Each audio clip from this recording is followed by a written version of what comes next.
마태복음 4장의 내용을 우리 오늘 오후 예배 이 귀한 시간에 이 말씀을 좀 잘 우리가 살펴봐서 우리의 구세주 되시는 예수님이 어떠한 시험을 받으셨고 우리 예수님이 또 어떠한 일을 하셨는가 오늘 4장을 통해서 보면서 우리의 신앙과 믿음, 우리의 영혼, 우리가 또 이 땅에서 참 하나님 앞에서 어떻게 살아가야 되는가, 또 우리의 믿음이 어떠해야 되는가, 이 모든 것들을 좀 보겠습니다.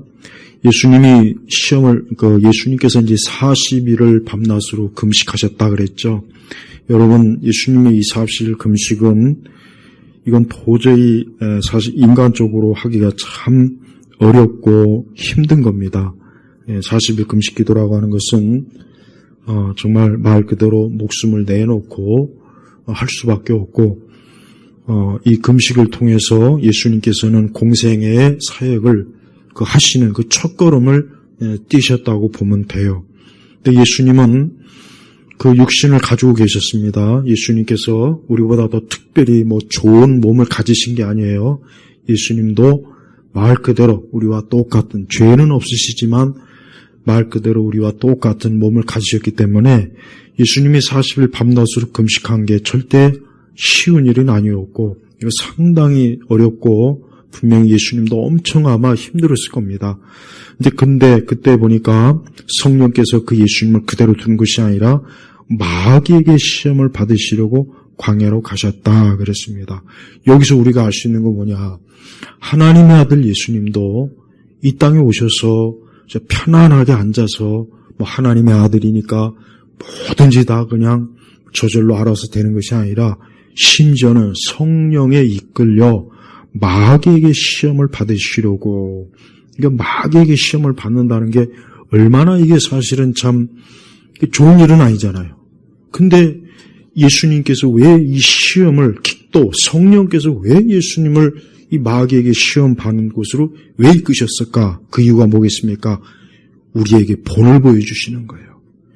분명히 우리도 이 땅을 살면서 많은 시험을 받게 돼 있어요. 또 많은 시험을 우리 앞에 기다리고 있고 또 우리가 그 시험을 아마 또 거쳤을 겁니다. 하여튼 믿음 생활하면은 누구도 예외가 없어요. 하여튼 믿음 생활하는 그 순간부터 이 마귀는 우리를 시험합니다. 또 앞으로도 시험할 거예요. 그러니까 성도들이 알아야 될 건 하나님의 아들 예수님께서도 이렇게 시험을 받으셨으니까 우리 역시 시험을 받을 수밖에 없다 하는 것을 인정을 해야 돼요. 단 그 시험은 참 어렵고 쉬운 건 아니에요. 또 우리는 시험을 이겨낼 각오를 해야 돼요. 그 시험에 질 생각하지 말고 어떤 시험이 와도 나도 시험을 이겨내야 되겠다. 나도 믿음으로 이기고 기도로 이겨내고 또 말씀으로 이겨내야 되겠다. 우리 예수님은 시험을 이겼을 때 우리 예수님께서는 말씀으로 시험을 이겼어요. 그러니까 마귀가 예수님에게 3가지의 시험을 했지 않습니까? 3절에 보니까 하나님의 아들이 좀 돼봐라 하면서 이 돌들에게 명령하여 빵이 되게 하라 그랬습니다. 이게 느닷없는 시험이에요. 근데 예수님께서 지금 40일 동안 금식을 하셨기 때문에 얼마나 지금 굶주시겠습니까? 혹시 금식을 하신 분들은 알겠지만 금식은 하루를 해도 힘들고 이틀을 해도 힘들고 3일째는 가장 힘들고 보통 40일 정도 하면은 거의 그냥 누워있다시피 해요. 웬만한 그냥 사람들은. 그리고 모세나 예수님은 제가 볼 때는 그 물을 아마 먹지 않은 완전 금식을 하셨을 것 같아요. 근데 이 사람이 이 완전 금식을 하면은 우리 같은 사람은 이 속에 있는 이 우리 내장 안에 있는 모든 것들이 밖으로 나와요. 그래서 사실은 거의 지금 옛날에 40일 금식, 옛날 한 7, 80년도에 40일 금식을 꽤 많은 분들이 그 당시 했어요. 근데 다 물을 먹을 수밖에 없고, 또 일부는 보충제를 먹을 수밖에 없고, 거의 20일째 넘어가면 그냥 자리 누워서 그냥 거의 죽지 못해서 그냥 이렇게 견뎌내는 수준이에요. 그러나 예수님은 그런 것 같질 않아요. 예수님은 지금 자리에 누워가지고 그냥 거의 눈도 뜨지 못하고 우리처럼 그렇게 금식하신 것이 아니라 예수님께서는 그 엄청난 그 금식의 고통과 그 육신의 연약함을 그 상태에서 마귀에게 이 돌을 한번 빵으로 만들어봐라 하는 아주 참 어이없는 그런 시험을 지금 받은 거예요. 그러니까 이 마귀의 이 도전은 상당히 교만하고 건방져. 내가 말하자면 내가 하나님의 아들이면, 하나님의 아들이면이 아니라 하나님의 아들이시죠. 예수님은 하나님의 아들이에요. 근데 이 마귀는 어때요? 내가 하나님의 아들이라면, 그러니까 예수님을 조롱하는 겁니다, 사실은. 조롱하고 비웃고, 야, 이 속으로, 네가 지금 얼마나 배가 고프냐. 야, 그러니까 저 돌을 좀 빵으로 만들어 봐. 할 수 있잖아. 너 하나님의 아들이라며. 이런 식으로 조롱하는 거예요. 우리 예수님께서 이렇게 이 40일 시험 자체도 힘든데, 40일 금식 자체도 힘든데, 거기에 이렇게 첫 번째 도전이, 시험이 뭐냐? 먹을 것에 대한 이 시험을 받으셨다는 거. 우리 예수님께서 절대 예수님의 이 공생의 사역을 그저 재미있게 쉽게 아무렇지도 않게 그렇게 했다는 생각을 우리가 할 수가 없습니다. 그러면서 우리 주님 뭐라 했습니까? 사람이 빵으로만 사는 것이 아니라 하나님의 입에서 나오는 모든 말씀으로 살 것이다. 이거 중요한 말씀이에요. 예수 뭐라 했습니까? 사람이 빵으로만 사는 것이 아니라, 쉽게 얘기하면 사람이 육신에 먹을 것으로만 사람이 사는 게 아니다. 그것만으로는 사람이 살 수가 없고, 뭐라 했습니까? 하나님의 입에서 나오는 모든 말씀으로 살 것이다. 이 말씀 사실 굉장히 중요한 말씀입니다. 예수님을 믿지 않는 사람은 지금 어떻게 살고 있습니까? 그들은 빵으로만 사는 거예요. 그들은 육신에 먹을 것만 가지고 지금 사는 거예요. 그러면서 그들은 나는 지금 살고 있다 생각하는데, 하나님은 그게 아니라 그래요. 주님은 그게 아니라, 그렇게 사는 게 제대로 사는 것이 아니라 거기에 뭐가 있어야 되냐? 하나님의 말씀이 있어야 된다는 거예요. 하나님의 말씀. 이 하나님의 말씀은 뭘 구체적으로 얘기합니까? 첫째는 성경이에요. 이 성경의 말씀을 사람이 읽고, 이 성경의 말씀을 이해하고 배우고, 이 성경의 말씀에 따라 사는 게, 이게 사람이 그래야 그가 정상적으로 사는 거다. 그렇지 않으면 그 사람은 지금 비정상으로 산다는 거예요. 그러면 결국은 얼마나 많은 사람들이 지금 비정상으로 사는 거예요. 그렇죠. 하나님의 말씀도 안 듣죠. 읽지도 않죠. 하나님의 말씀을 배우지도 않죠. 그 대신 그들은 이 세상의 문화, 이 세상의 것들을 얼마나 많이 섭취합니까? 또 육신의 맛있는 음식, 그것만 열심히 먹지 않습니까? 근데 하나님은 사람은 그렇게 살 수 없다 이거예요. 그러니까 그렇게 사는 것이 그 사람에게 안 좋다는 얘기예요. 결국 안 좋다는 얘기예요. 그러니까 인간이 이 세상에 태어나서 그 아기가 엄마 젖을 먹던 분유를 먹던, 벌써 아이는 어때요? 뭘 먹어야 돼요. 먹어야 아이가 육체가 크는 거예요. 그런데 그것만이 아니라 그 아이가 사람이니까 또 뭐가 필요하냐? 하나님의 말씀이 반드시 필요하다 이거예요. 그래서 우리가 우리 자신도 그렇지만 우리의 자녀들도 그렇고, 이 하나님의 말씀을 반드시 사람에게는 있어야 된다. 그래야 그가 비로소 사람으로서 제대로 사는 거다 하고 지금 알려주는 것입니다. 그 다음에 마귀는 첫 번째 시험에서 거부당했다고 해서 포기하는 법이 없고, 두 번째 높은 거룩한 성읍으로 데려가서 성전 꼭대기에 세워가지고, 만일 내가 하나님의 아들이라면, 자 보십시오. 이 마귀는요, 이 하나님의 아들 예수님을 인정하지 않는 거예요. 인정하기 싫은 거예요. 그러니까 여러분 이 세상을 보십시오. 이 세상이 언제 기독교와 우리의 신앙과 믿음을 인정하기를 좋아한 적이 있습니까? 싫어요. 절대 싫어합니다. 이 세상의 모든 공통적인 요소가 뭐냐? 기독교를 싫어하는 면에 있어서는 다 같아요. 의견이 일치가 돼버려요. 참 희한해요. 기독교를 싫어하는 것만큼은 다 일치가 돼요. 왜 그러냐? 마귀의 속성을 가지고 있기 때문에 그래요. 그러니까 이 마귀가 또 내가 하나님의 아들이라면 얼마나 이 마귀가 교만합니까? 감히 하나님의 아들이라면 얼마나 교만한 거예요. 그러면서 성전 꼭대기에서 내려오면 그 말씀에 기록되어 있지 않느냐? 하나님께서 너를 위하여 자기의 천사들에게 명령할 것이니 그들이 손으로 너를 받들어 네 발이 돌에 부딪히지 않게 할 것이다. 자, 보십시오. 이 사단의 시험이라고 하는 것은 굉장히 교묘해요. 하나님의 말씀으로 예수님을 시험하죠. 만약에 예수님께서 하나님의 말씀을 잘 이해하거나 바르게 알지 못했다면, 진짜 그렇네? 이거 구약 성경에 있는 말씀이네? 그래? 그럼 성전에 뛰어내려야 되겠네? 그럼 어떻게 됐겠습니까? 마귀의 시험에 넘어가는 거예요. 어떤 사람이, 믿는 자는 막 독사에 물리고 독을 먹어도 괜찮지 않다, 무리를 걸을 수 있다. 그걸 실제로 시험하다가 죽은 사람 많이 있어요. 그 어리석은 거예요. 왜 그 짓을 합니까? 그 짓을 하면, 그런 짓 자체가 뭐니까? 하나님을 어때요? 실제로 뭐라 했습니까? 예수님이. 뭐라고 예수님이 바로 대받아쳤어요? 주 너의 하나님을 시험하지 마라. 그러니까 감히 하나님이 살아계신가 어디 한번 볼까? 야, 하나님이 정말 계신가 안 계신가 한번 볼까? 이렇게 하지 말라는 거예요. 하나님은 계신 분이에요. 계신 분. 그러니까 마귀의 시험이 뭐냐? 하나님이 계신지 안 계신지 한번 우리 시험해보자. 이거였던 거예요. 근데 예수님께서 모르고 덜컥 그냥 그 제안을 받아들였다면 그거는 하나님을 의심한다는 것밖에 안 되거든요. 그러니까 예수님이 그 의도를 아시고 주 너의 하나님을 시험하지 마라 그랬습니다. 자, 이단에 빠진 분들은 제발 이단이 가르치는 성경 공부나 그들이 가르치는 교리를 일방적으로 받아들이기 때문에 문제가 생기는 거예요. 어떻게 보면 맞는 것 같아요. 그러나 그들의 가르침은 다 그릇된 가르침, 부분적이고 왜곡되고 교묘하게 속이고 또 말씀의 본래의 뜻을 잘못 적용해서 이단들은 자기의 이단의 사람들을 끌어들이는 겁니다. 다 그래요. 100% 다 그래요. 그러니까 예수님처럼 말씀의 분별을 잘하면 지금 이 사람들이 성경을 가지고 교묘하게 지금 나를 꼬이고 있구나.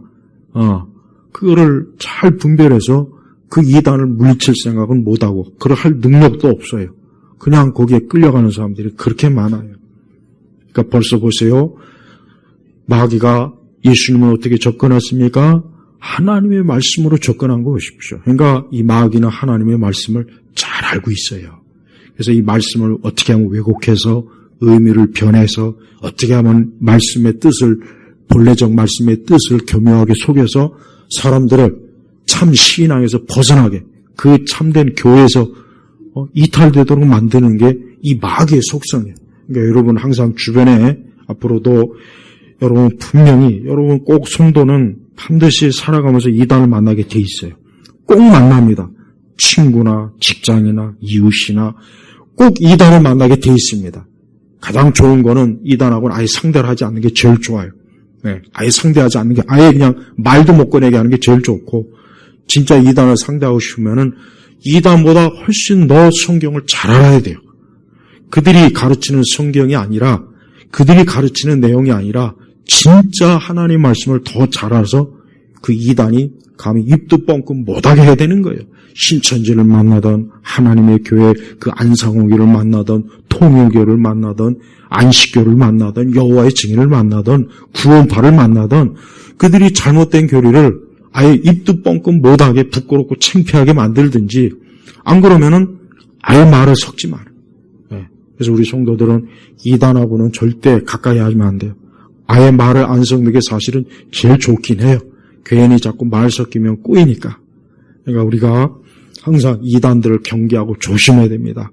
또 마귀는 예수님에게 교묘하게 높은 자리에 올라가러 꼬드기는 거예요. 이 사람의 본성이 뭐가 있습니까? 아까는 육신의 욕구, 빵은 육신의 욕구를 얘기하는 거예요.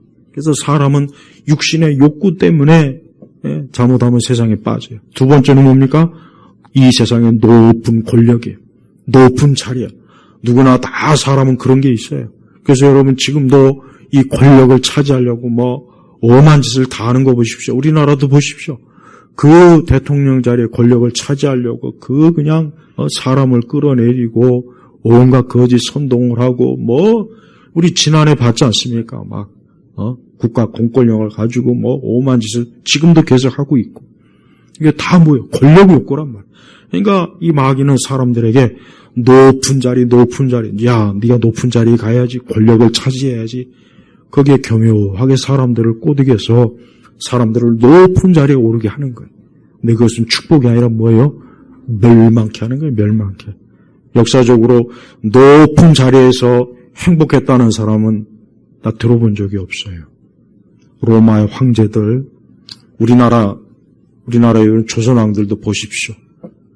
조선의 왕들 중에 단 한 사람이라도 제대로 죽은 사람 없어요. 얼마나 영조는 보십시오. 자기 아들을 뒤주에 갇혀서 죽이는 그 끔찍한 짓을 저지른 거 보십시오. 그러니까 동서고금을 막론하고 높은 자리에 올랐더니 나 참 행복하구나. 이런 사람 나 못 봤다니까요. 그런 기록을 나 못 봤어요. 이제까지. 없어요.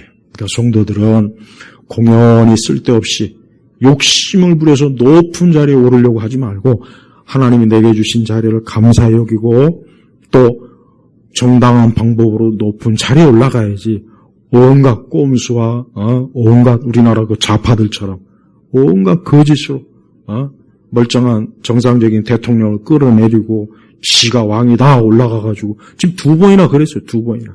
예? 2번이 뭡니까? 내가 볼 때는 하나같이 좌파들은 전부 다 사기쳐서 다 올라간 거예요. 그렇다고 해서 그들이 행복한 적 없어요. 어떤 그 청와대에 들어갔던 어떤 그 대통령 부인이 나중에 임기가 다 끝날 때쯤에 이 지옥 같은 곳에서 빨리 좀 나가고 싶다 그랬대요. 그 청와대. 이 지옥 같은 곳에서 빨리 좀 나가고 싶다.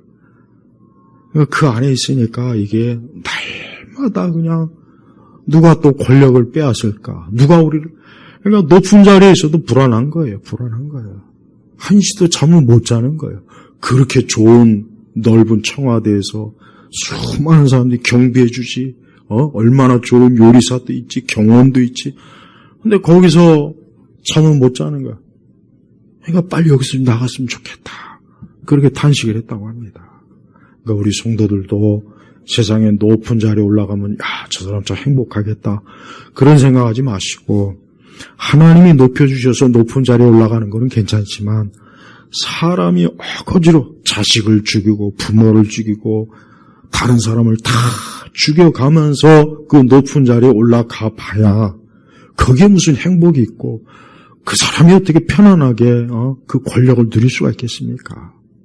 그런데 이 교만한 어리석은 마귀가 감히 어찌 우리 예수님에게 이런 제안을 합니까? 어리석은 거죠. 세 번째는 그분을 또 세상 영광을 보여주는 거예요. 이번에는 더 높은 거예요. 더 높은 거. 8절에 보니까 매우 높은 산에 데리고 와서 세상의 모든 나라 그 영광을 보여준 것입니다. 이거는 아까 두 번째보다 훨씬 더 무서운 유혹이에요. 세상 모든 나라의 영광을 보여줬으니 얼마나 대단하겠습니까? 얼마나. 그러면서 뭘 제안하느냐. 만일 내가 나에게 엎드려 경배하면 내가 이 모든 것들을 내게 주겠다. 아주 마지막 세 번째는 이루 말로 다할 수 없을 정도의 신성모독적 제안. 뭐냐. 감히 마귀가 창조주 하나님 앞에 대들어서 자기에게 경배하면 내가 이 모든 것들을 내게 주겠다. 그때 예수님이 뭐라 했습니까? 사단아 물러가라. 기록되어 있기를 주 너희 하나님께 경배하고 그분만을 섬겨라 하셨어요. 그러니까 사람은 반드시 하나님만 경배하고 섬겨야 돼요. 하나님 외에 다른 어떤 것도 섬기면 안 된다는 거예요. 그게 마귀든 귀신이든 유령이든 간에 저 김일성, 김정일, 저 동상 엄청나게 세워놓고 저 중국의 그 천안문 광장에 보면은 그 자금성 앞에 또 모택동이 큰 사진 있죠. 또 저 러시아에는 또 레닌 또 유해가 있죠. 그러니까 이 세상은 보여. 우리가 다니엘서에 보면은 또 거기에 금신상도 있죠. 우리나라 곳곳에 산에 또 저 절에 가보면 또 불상들이 있죠. 곳곳에 성당에 보면 또 앞에 딱 성당에는 딱 마리아상이 꼭 있게 마련이에요. 어느 성당이든지. 그래서 천주교 신자들은 성당 들어가기 전에 꼭 마리아 앞에 가서 이러고 가더라고요. 그게 절차예요, 절차. 그거 다 뭡니까? 마귀에게 무릎을 꿇는 거예요. 다 마귀에게 무릎을 꿇는 거예요. 어디 그것뿐이겠습니까? 수많은, 요즘 그 넷플릭스에서, 우리나라 그 케이팝으로 만든 애니메이션에 수많은 젊은 애들이 그거 굿즈 살려고 그 귀신, 전부 다 귀신들이거든요. 근데 외국 애들이 그렇게 거기에 아주 미쳐갖고, 그거 다 영적으로 뭐예요? 마귀에게 경배하는 거예요. 마귀에게 경배하는 거라고요. 근데 예수님이 뭐라 그랬어요? 너희 하나님께 경배하고, 주 너희 하나님 경배하고, 그분만을 섬겨라. 그러니까 사람은 살아계신 하나님 외에는 다른 거를 섬기면 안 된다는 거예요. 다른 거를 섬기는 것은 결국 뭐냐? 마귀에게 엎드려 경배하는 꼴이나 똑같다는 걸 얘기하는 겁니다. 오늘 교회 안 나오고 오늘 하나님께 예배 안 드리는 사람이 다 지금 마귀에게 경배한 거예요. 그거 똑바로 알아야 돼요. 오늘 같은 날 저 백화점 가서 시원하게 거기 가지고 커피 마시면서 노닥거리고 쇼핑몰 가고 골프장 가고 그저 여기저기 그냥 산에 들러 다니고 그거 다 마귀에게 경배한 겁니다. 인간적으로는 그게 뭐가 문제입니까? 그럴 수도 있죠. 그러나 하나님 보실 땐 마땅히 주일날에는 하나님께 예배를 드려야지 예배 안 드리고 딴 데가 있는 건 그거는 마귀에게 경배한 거라는 거예요. 마땅히 하나님께 예배를 드려야 되는 거예요. 그게 경배. 이렇게 말씀이 가르쳐 주잖아요. 우리는 이대로 믿고 이대로 해야 되는 거예요. 마귀의 세 번의 시험은 우리에게 다 오는 시험이에요. 우리에게도 다 일생을 살면서 성도들에게도 다양한 형태로 이런 시험이 계속 와요. 앞으로도 올 거예요. 우리 저와 여러분에게 반드시 이 세 종류의 시험은 앞으로도 올 거예요. 반드시 올 겁니다. 그럴 때 잘 분별해서 요거 마귀 시험이구나. 요거 마귀 시험이구나. 요거 아주 교묘하네. 내가 그 시험에 넘어갈 줄 아니? 하고 딱 이겨내야지. 그 시험을 분별을 못하고 그냥 거기에 넘어진다면 참 우리가 회개를 또 많이 하고 회개해야 돼요. 자, 여러분 보십시오. 우리 예수님도 이렇게 공생을 시작할 때 어떻게 합니까? 시험을 거쳤어요. 그래서 성도들도 이 시험이 없을 수는 없는데 그러나 우리가 기도하고 또 시험이 왔을 때 믿음으로 인내함으로 이겨내고 또 우리가 항상 그리스도를 의지하면 그 시험은 우리가 반드시 극복할 수 있고 이겨낼 수가 있어요. 그러니까 우리 성도들은 시험을 두려워하지 말고 우리 예수님도 이렇게 시험을 받으셨구나. 그러니까 내게 시험이 올 때 낙심하지 마세요. 낙심하지도 말고 이건 당연한 거다. 당연한 거니까 이걸 오히려 더 잘 이 시험을 이기자. 그러면 하나님이 기뻐하실 것이다. 그러니까 마귀가 떠나고 천사들이 예수님을 시중 들었어요. 그러면서 예수님은 이제 본격적으로 이제 요한은 이제 사명이 끝났어요. 그래서 요한은 이제 잡혀 들어가 있는 상태예요. 그래서 이제 예수님이 뭐라고 하십니까? 14절에 이사야 선지자를 통하여 하신 말씀이 성취되는구나 하시면서 스불론 땅과 납달리 땅 해변 길요단 건너편 이방인들의 갈릴리 어둠에 앉아있는 백성이 큰 빛을 보았고 죽음의 땅과 그늘에 앉아있는 자들에게 빛이 비추었다라고 하셨다. 이 세상 자체가 다 죽음의 땅이에요. 우리가 알아야 돼요. 우리 성도들이 알아야 될 것은 이 세상 자체가 죽음의 땅입니다. 그걸 뭘로 알 수 있습니까? 이 땅에는 모든 피조물들이 다 죽잖아요. 다 죽잖아요. 이 땅에 피조물이 안 죽는 거 있습니까 혹시? 영생 불사하는 거 혹시 있습니까? 없어요. 동물이건 식물이건 사람이건 다 죽지 않습니까? 다. 그래서 엄밀히 얘기하면 이 세상은 다 죽음의 땅이에요. 우리가 가만히 살펴보면 죽음이 없는 곳이 없구나. 죽음이 지배하지 않는 곳이 없구나. 결국은 다 이렇게 죽음의 땅. 근데 그 죽음의 땅에 누가 오셨습니까? 예수님이 오셨지 않습니까? 그래서 이 죽음의 땅에서 벗어날 수 있는 길은 단 하나밖에 없어요. 하나님의 아들 예수 그리스도를 따르고 그분을 믿으면 되는 거예요. 이게 하나님께서 예수님을 보내신 목적이에요. 목적. 그래서 예수님은 단지 종교적인 위대한 인물이 아니에요. 단순히 예수님은 착하고 선한 일을 하셨으니까 예수님 참 위대하신 분이구나 그 정도가 아니라 이 죽음의 땅에 다 죽어가는데 누구는 죽지 않도록 그 죽음에서 우리를 건져내시려고 예수님이 오신 거예요. 여기에 누구도 예외가 될 수 없어요.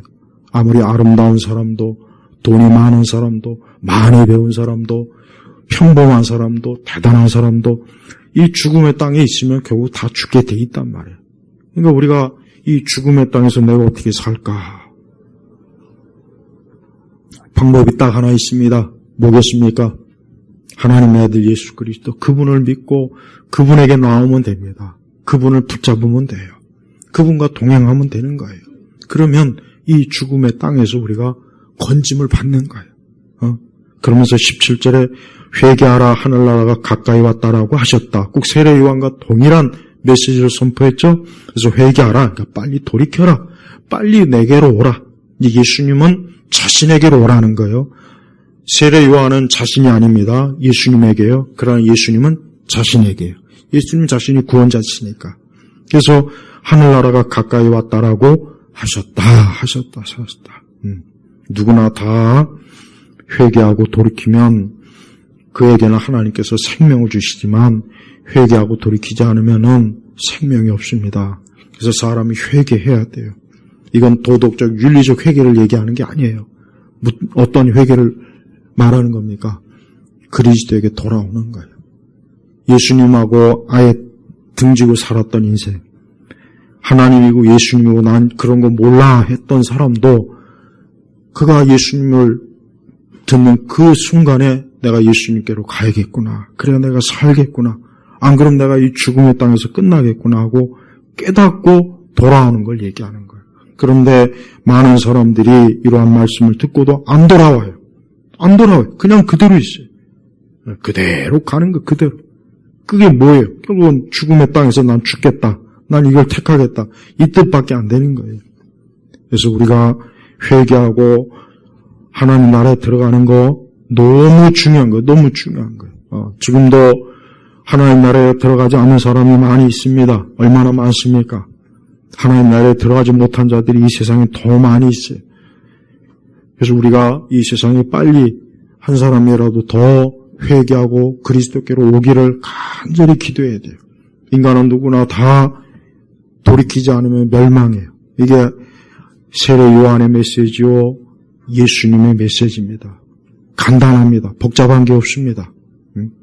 우리는 하나님을 부정하고 인간 자체의 어떤 인간, 우리 사람 스스로의 어떤 운명이나 이런 걸 믿으면 안 돼요. 우리 한국 사람들이 굉장히 고질적인 게 있어요. 자꾸 자기 운명을 뭔가 다른 방법으로 해결해 보려는 거예요. 다른 방법. 그래서 아까도 얘기했잖아요. 부모의 묘자리를 바꿔본다든가, 아니면 무슨 내 이름 바꾸는 사람도 꽤 많더라고요. 이름이 안 좋으면 바꿀 수 있지만, 야, 너 그 이름 가지고는 앞으로 성공하기 힘들어, 돈 벌기 힘들어, 그러니까 이름 바꿔. 이래서 이름 바꾼 사람도 많아요. 이름 백날 천날 바꿔봐요. 그런다고 돈 벌어요? 천만에. 그럼 돈 벌어도 문제. 나중에 그 돈이 더 그에게 올무가 될 거니까. 그러니까 그런 거 믿지 마세요. 조상이고 돈이고 운명이고 팔자고 손금이고 관상이고 별자리고 아무짝에도 쓸모없는 거예요. 그런 거 믿지 마요. 그런 거 우리 조상들 수천 년 했는데 결과가 뭐예요? 우리 조상들 수천 년 동안 그거 했단 말이에요. 근데 결과가 뭐예요? 거지밖에 안 됐어요. 거지밖에. 하지만 여러분 보십시오. 하나님 잘 믿고 잘 찾던 서양이 모든 면에서 다 앞서갔잖아요. 한번 보시라고요.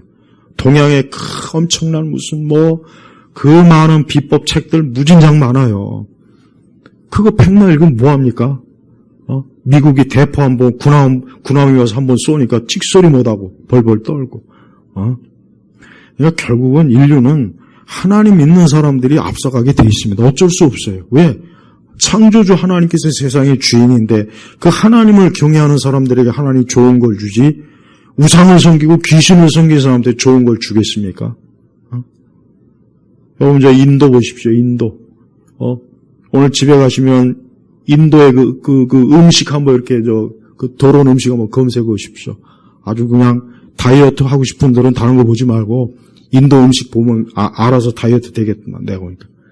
그 지저분하고 그냥 이 손으로 그냥 쥐가 옆에서 같이 음식 만들더만 쥐하고 같이. 그걸 더 맛있다고 먹고. 그러니까 우상을 섬기는 그 민족은 뭔가 모르게 더러워요. 난 일본도 다 좋은데 저 신사는 더러워요. 확실히 더럽습니다. 그러니까 안 좋은 관습 풍습이 있단 말이에요. 그러니까 다 있어요. 하여튼 우상을 섬기면은 뭐가 안 좋아도 다 안 좋고 더러워요. 그러나 하나님을 경외하면 모든 게 다 좋아집니다. 깨끗해지고 정결해지고 이래서 틀리는 거예요. 이래서 틀리는 거예요. 그러니까 우리가 그리스도를 믿는 건 내 모든 게 내게 영적으로도 좋고 문화적으로도 좋고 지식으로도 좋고 교육에서도 좋고 안 좋은 게 없어요. 건강도 예수님 잘 믿으면 예수님을 잘 믿는 사람이 마약을 하겠습니까? 뭐 술을 먹겠습니까? 예수님을 잘 믿는 사람이 무슨 뭐 안 좋은 것으로 자신의 몸을 더럽히겠습니까? 그렇지는 않을 거란 말이에요. 많은 젊은이들이 젊을 때 술 많이 먹고 결국은 나중에 간암으로 죽고 육신이 쇠퇴하고 나중에 나이 들어갔고 치매 걸리고 말로 다 할 수 없이 술에 의한 그 고통이 많이 걸려요. 그 젊을 때 그렇게 술 많이 먹고 그러면 나이 중에 안 좋은 거란 말이에요. 그러니까 그리스도를 믿게 되면 모든 것으로부터 우리가 좋아지게 돼 있어요. 다 좋아지게 돼 있어요. 좋아지게 돼 있어요. 이거 확실합니다. 이거는 역사를 보면 명확하게 드러나요. 문화적으로도 좋아져요. 그러니까 지금 우리나라는 너무 지금 옛날 귀신들이 아주 또다시 돌아와서 활기를 쳐요. 아주 그냥. 이제는 국제적으로 활기를 쳐요. 국제적으로. 옛날엔 우리 안에서만 그랬는데 이제는 그냥 전 세계적으로 우리의 귀신과 우리의 그것들을 그냥 아주 퍼뜨리고 있습니다. 큰일입니다. 좋은 걸 퍼뜨리는 게 아니라 안 좋은 걸 퍼뜨리고 있어요. 그만큼 우리 교회가 참 이런 일로 인해서 기도할 일이 많아요. 영국이 세계에서 당시 19세기에 영국이 세계를 지배할 때는 영국은 어딜 가나 항상 복음, 선교사들이 꼭 갔어요. 미국이 이제 20세기에 들어와서 세계를 통치하니까 미국의 선교사들이 아직도 세계에서 제일 첫 번째입니다. 미국이 아직도 여전히 전 세계에서 복음을 전하는 선교사 숫자가 가장 많아요. 하나님이 그걸 축복하실지 가만두겠습니까? 하나님은 이 공산주의, 또 사회주의, 전체주의, 이런 나라로 축복하지 않아요. 근데 우리나라는 이게 너무 지금 이 좌파적 감성 마인드가 지금 점점 뼛속 깊이 들어가서 자꾸 평등을 요구하고 사람이 능력대로 사는 거예요. 능력이 안 되는데 왜 자꾸 능력 있는 사람하고 똑같이 하려면 그게 도덕입니다. 근데 지금 법도 그렇게 만들면 대학 나온 사람이나 안 나온 사람이나 우리 똑같이 돈 받자. 하루에 1시간 일하나 10시간이나 똑같이 우리 그게 굉장히 듣기 좋지만 결국 나중에 다 내게 손해가 돼요. 우리 자식들에게 손해가 되는 거예요. 우리나라 이 좌파적 마인드가 이게 다 공산주의, 사회주의 뿌리를 두고 있는 겁니다. 이건 기독교에서 온 게 아니에요. 기독교는 그런 사상적 뿌리가 될 수가 없어요. 우리 성도들이 그런 것도 잘 기독교적으로 분별해야 돼요. 자, 그러면서 예수님께서 18절로 넘어가면은 우리가 보다시피 보면은 제자들을 이제 선별하셔요. 그 중에서도 유명한 베드로라고는 시몬과 그의 형제 안드레, 아주 유명한 베드로가 드디어 나옵니다. 근데 예수님께서 19절에 뭐라고 했습니까? 거기 보십시오. 예수께서 그들에게 말씀하시기를 나를 따라오너라. 그러면 내가 너희를 사람들을 낚는 어부가 되게 하겠다. 이 말씀의 뜻이 뭡니까? 이 베드로와 안드레를 앞으로 전도자로 세우겠다. 복음을 전하는 자로 세우겠다. 너희들이 이제까지는 고기를 잡는 일에 열심히 했지만 이제는 뭐예요? 사람들을 낚는 어부. 사람들을 낚는 어부. 이 사람들을 낚는 어부란 게 뭐입니까? 사람들을 구원으로 그리스도에게로 하나님에게로 이끄는 사람들로 너희들을 쓰겠다. 너희들이 이제 앞으로 물고기를 잡는 어부가 아니라 영혼을 생명으로 이끄는 그런 어부가 되게 하겠다. 이 어부라는 게 참 의미가 좋아요. 이 제자들의 직업이 어부라 했는데 예수님께서는 이제 그들에게 이제 너희가 그동안 평생 이제 그 갈릴리 그 호숫가 바닷가에서 물고기만 잡아왔는데 이제는 그 일 그만하고 이제 사람들을 낚아라. 지금 멸망해 가는 사람들이 얼마나 많으냐. 죽어가는 사람들이 얼마나 많으냐. 어둠의 땅에서 인간의 수많은 죄로 인해서 슬픔과 고통과 저주와 재앙에 빠져있는 사람들이 얼마나 많으냐. 그들을 건져라. 이젠 그 일을 하라 하고 이 베드로하고 안드레를 부르시는 거예요. 그리고 이제 나중에 이제 21절에 보니까 거기 또 뭐라고 했습니까? 세베대 아들 야고보와 그의 형제 요한. 드디어 요한이 또 나옵니다. 야고보도 나오고 이 두 사람도 고기를 낚는 사람인데 역시 이들도 어때요? 22절에 뭐라 했습니까? 그들이 즉시 배와 자신들의 아버지를 버려두고 그분을 따랐다. 예수님을 따랐다. 저는 이 베드로와 안드레와 야고보와 요한 그리고 나중에 또 나머지 이제 제자들도 이제 부르시는데 가룟 유다 빼고는 다 영광스러운 부르심을 받았어요. 이 사람들은 뭐 직업적으로 그 당시에 그렇게 대단한 사람들이 아니에요. 그렇게 뭐 크게 우대받고 막 그런 사람들이 아닙니다. 그냥 그저 그런 사람들이에요. 심지어는 세리도 있는데 세리는 완전히 뭐 인간 말종 취급받은 사람들이죠. 근데 그들이 다 어떻게 됐어요? 사람을 낚는 영혼을 구원하는 일에 쓰임 받은 거예요. 하나님께서 이 아들께서 이 땅에 오셔서 다른 그 어떤 것보다도 이 일을 참 하셨다는 게 참 놀라운 거예요. 왜? 그만큼 이 일이 중요하다는 겁니다. 예수님께서 막 금강을 개발했습니까? 예수님께서 무슨 막 큰 회사를 세운 것도 아니고 예수님께서 무슨 큰 전쟁을 시작한 것도 아니고 근데 그 하나님의 아들 예수님이 다른 어떤 것보다 사람의 영혼을 구원하는 그 일을 하는 자기 제자들을 선별했다는 게 놀라운 거 아니겠어요? 우리 성도들도 우리가 항상 나도 역시 영혼을 낚는 어부로서의 그 일을 항상 감당해야 돼요. 중요한 거예요. 우리 주변에 죽어가는 자들이 많아요. 죽어가는 자들이 많습니다. 병들어서 죽어가는 사람도 많고 지금은 건강하지만 내일 갑자기 사고로 죽을 사람도 얼마나 많습니까? 오늘은 살아있지만 내일 죽을 사람들 많아요. 진짜 많습니다. 그 사람은 모르는 거예요. 사람은 자기 일을 모른다고요. 예? 그래서 야고보서에도 그랬잖아요. 우리의 삶은 안개. 모르는 거예요. 모르는 거. 그러니까 우리가 이 복음을 게을리할 수 없는 이유가 뭐냐. 이 사람이 지금 멀쩡하게 나하고 같이 밥 먹고 커피 마시고 같이 얘기하지만 이 사람이 내일 갑자기 사고로 죽을 수 있단 말이에요. 그러니까 우리가 영혼 구원하는 것을 절대 등한히 여기면 안 돼요. 사실 영혼 구원하는 게 제일 중요합니다. 그래서 항상 이 영혼 구원은 참 중요하구나. 지금 저 죽어가는 자들을 그냥 아무렇지도 않게 바라본다면 내게 과연 그리스도의 마음이 있는가 하고 우리 자신을 돌아봐야 될 필요가 있어요. 그래서 이 땅에 있는 많은 영혼들이 좀 건짐을 받도록 우리 역시 기도하고 우리의 주어진 사명 잘 감당해야 됩니다. 그러면서 23절에 보니까 예수님이 이제 본격적으로 공생의 활동을 하시는데 예수께서 온 갈릴리를 다니시면서 그들의 회당에서 가르치시고 그 나라의 복음을 선포하시며 백성 가운데서 모든 병과 모든 약한 것을 고치셨다. 그래서 아주 중요합니다. 예.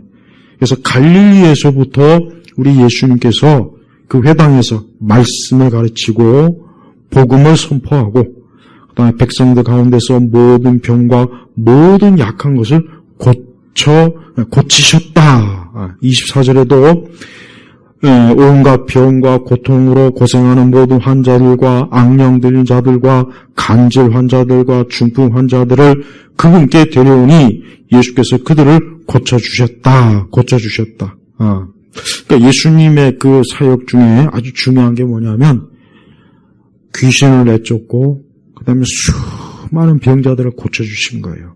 여기서 조심할 게 있어요. 그럼 오늘도 이렇게 할 수 있는 거 아닙니까? 아닙니다.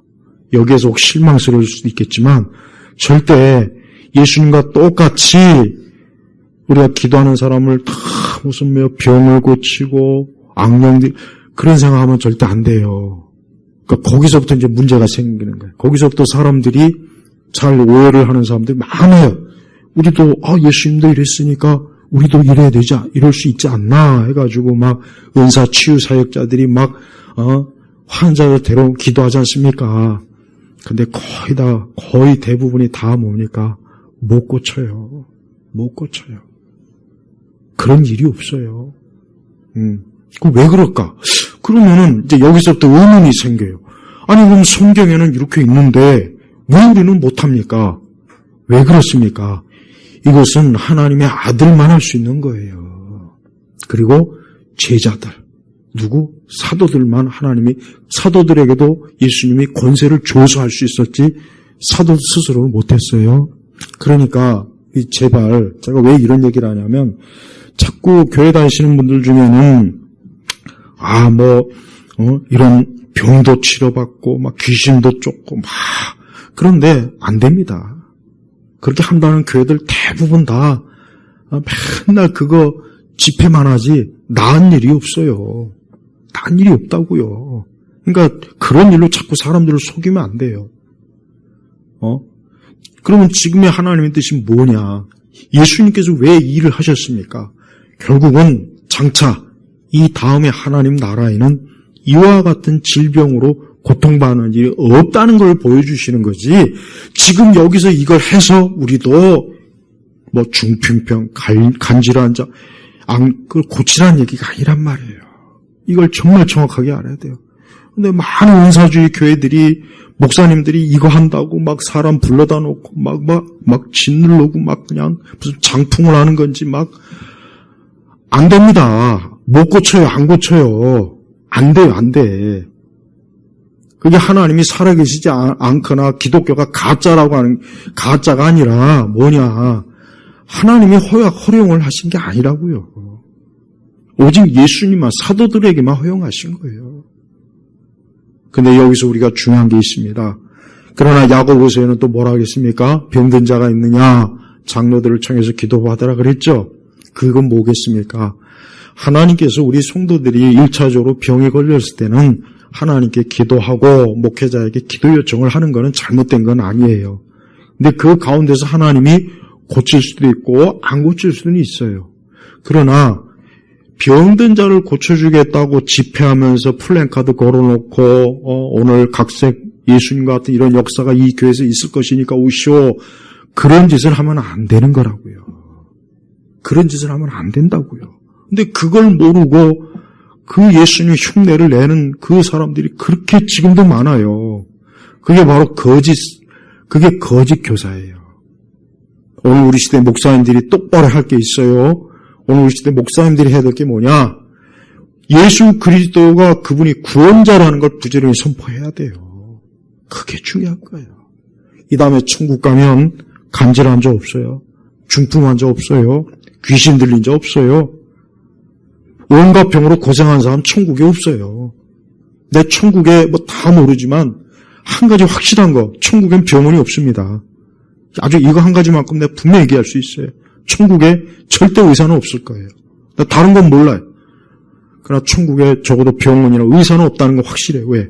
거기서 병들거나 약할 일이 없잖아요.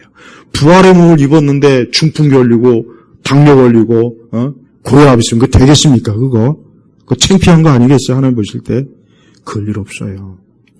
그러니까 예수님은 미리 보여주시는 거예요.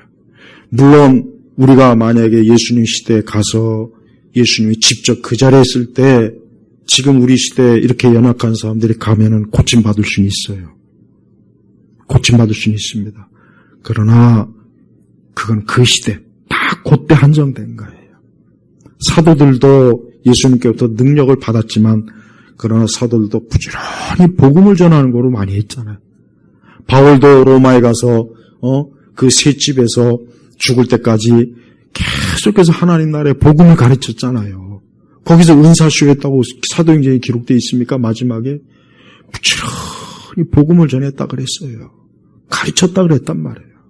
그러니까 목사님들은 제발 지금도 제발 이상한 은사 집회나 무슨 성령 집회, 뭐 병든 자를 그런데 제발 가지 말고 하나님의 말씀을 제대로 알고 믿고 예수님을 믿으면 내 이 다음에 장차 그 부활의 몸에서는 더 이상 내 몸에 연약함이 없을 거다. 그걸 소망하고 믿는 거예요. 그게 믿음 생활이란 말이에요. 지금 여기서 내 모든 병이 다 고쳐진다고 해서 그게 됩니까? 언제는 또 우리 다 죽어야 돼요. 늙어야 돼요. 또 병들어야 돼요. 죽은 나사로가 살았지만 그 나사로 나중에 또 어떻게 됐겠습니까? 다시 죽었을 거예요. 죽은 나사로가 영원히 살았겠습니까? 그럼 지금도 살아있어야죠. 나중에 다시 죽었다고요. 나사로에게 진짜 중요한 것은 이 다음에 부활의 몸. 그러니까 죽은 나사로 이적도 왜 보여주셨습니까? 이 다음에 부활을 알려주려고 보여주신 거라고요. 오늘 이거 중요한 말씀이에요. 지금도 많은 교회들이 예수님이 했던 것처럼 온갖 병과 고통으로 고생하는 환자들 모아놓고 뭐 귀신을 쫓는다, 병을 고친다, 뭐한다, 막 그냥 기도하고 그러는데 안 됩니다. 안 된다고요. 하나님이 허락하지 않은 거예요. 그런 거 하면 안 돼요.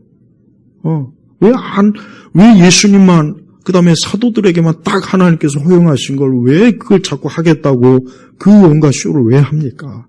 그러니까 기독교가 사기 종교가 되는 거예요. 그렇게 되면은. 그리고 또 하나 무서운 건 마귀가 역사해. 마귀가 역사한단 말이에요. 마귀는 항상 거룩한 집회에 마귀도 관심이 있어요. 우리가 알아야 돼요. 이 자리에 천사만 있는 게 아닙니다. 마귀도 기웃기웃거려요. 누굴 시험에 빠뜨릴까? 누굴 하나님의 말씀을 못 듣게 할까? 누구를 좀 넘어뜨릴까? 마귀도 아주 관심이 있어 합니다. 네, 그걸 알아야 됩니다. 그러니까 우리 성도들이 다음 한 주간에도 기도와 말씀으로 깨어있고 우리 예수님이 이러한 능력을 가지시고 이 땅에서 큰 사랑과 은혜를 베푸신 이분이 나의 주님이 되시고 나와 지금 함께 하시고 나와 동행하시는 분이란 말이에요. 그리고 내가 장차 이 다음에 영원한 천국에서 이 주님과 영원히 영생을 누릴 거다. 그때는 더 이상 내게 연약함도 없을 것입니다. 부족한 것도 없을 거예요. 모자란 것도 없을 거예요. 지금 내가 당하는 모든 고통과 시련 싹 없어요. 없다고요. 그걸 소망하면서 인내하는 가운데 살아라. 그게 신앙생활의 의미라는 거예요. 그래서 우리 성도들은 항상 어느 때나 예수님을 바라보고 예수님 믿고 예수님에게 모든 기대를 걸어야 돼요. 사람에게 기대하지 말고 세상에게 기대하지 말고 환경에도 기대하지 마요. 그래서 환경이 나쁘다고 해서 낙심하지 마요. 난 이렇게 환경이 안 좋아. 왜 난 이렇게 뭐가 안 좋아. 그런 것도 신경 쓰지 마요. 그런 것도 믿음으로 이겨내야 돼요. 그래, 지금은 이렇게 안 좋지만 이 다음에 천국에서는 절대 이럴 일이 없어. 천국이 얼마나 좋은 것이야. 그것은 뭐 말로 다 사람이 생각할 수 없다 그랬단 말. 얼마나 좋은지. 그래서 우리 예수님은 이 땅에 오셔서 하나님 나라 이런 것이다 라고 미리 조금 보여주는 것이란 말이에요. 근데 이거를 흉내내고 뭐 하겠다. 이제까지 역사적으로 이런 집회를 해서 병난 예가 단 한 번도 없습니다. 한 번도 없습니다. 물론 하나님의 어떤 초자연적인 역사하심으로 병이 낫고 질병이 나는 경우는 있어요. 그러나 자기가 무슨 뭐 신유의 종이다, 불의 종이다, 다 사기꾼이에요. 다 사기꾼이란 말이에요. 그러니까 그런 거 믿지 마세요. 그보다 중요한 것은 내 영혼이 그리스도로 인해서 구원받아 하나님 나라에 들어가고 하나님의 자녀가 되는 게 중요하지. 그것이 없이 이 땅의 육신의 것들을 채우는 게 뭐가 중요하겠습니까? 전 우리 예일교회 성도님들이 누구를 다 막론하고 혹 지금 뭐 병이 있거나 어려움이 있거나 그래도 그리스도를 생각하면서 예수님을 생각하면서 자꾸 믿음으로 이겨내고 인내하고 그러면서 하나님 나라의 소망을 두고 사는 거예요. 그 사람이 지금 제대로 하고 있는 거니까 그 길로 계속 돌이키지 말고 좌우로 빠지지 말고 그 길로 가야 돼요. 우리 성도들에게 있어서 부유함이 무슨 부유함입니까? 하나님 나라예요. 하나님 나라가 지금 있으면 나는 부유한 거예요. 내게 하나님 나라가 있다면 내게 하나님의 유업이 있다면 나는 우리나라 최고의 부자보다 더 부유한 사람이에요. 그러니까 제발 이 땅에서는 우리가 많은 시험이 있고 어려움도 있고 이런 것도 거쳐야 되고 저런 것도 거쳐야 되고 그거 당연한 겁니다.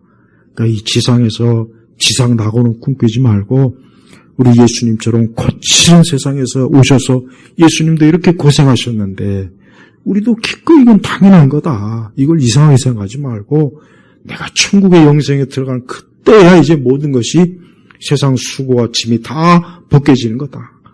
그러니까 그때 바라보고 사는 거예요. 그게 믿음 생활입니다. 그러니까 앞으로 믿음 생활을 그렇게 생각하셔야 돼요. 그게 정상적인 거예요. 우리 예일교회 성도님들 모두가 다 주님의 나라에서 이로 말로 다 할 수 없는 기쁨과 참 낙을 누리시기를 주의 이름으로 축복합니다. 기도하겠습니다. 하나님 아버지 감사합니다. 오늘 마태복음 4장의 말씀이 우리 예수님의 그 행적을 기록해 놓은 계시된 귀한 말씀입니다. 우리의 구세주 예수님이 오늘 이 시간에 오늘 예배의 자리에 있는 이 자리에 오늘 말씀을 듣는 모든 이들에게 임해 주셔서 저들의 모든 일들에 대해서 우리 주 예수님의 사랑과 그 능력과 그분의 역사하심이 넘쳐나는 그런 인생을 살도록 이 시간도 역사하여 주옵소서. 예수 그리스도 이름으로 기도 올렸습니다. 아멘.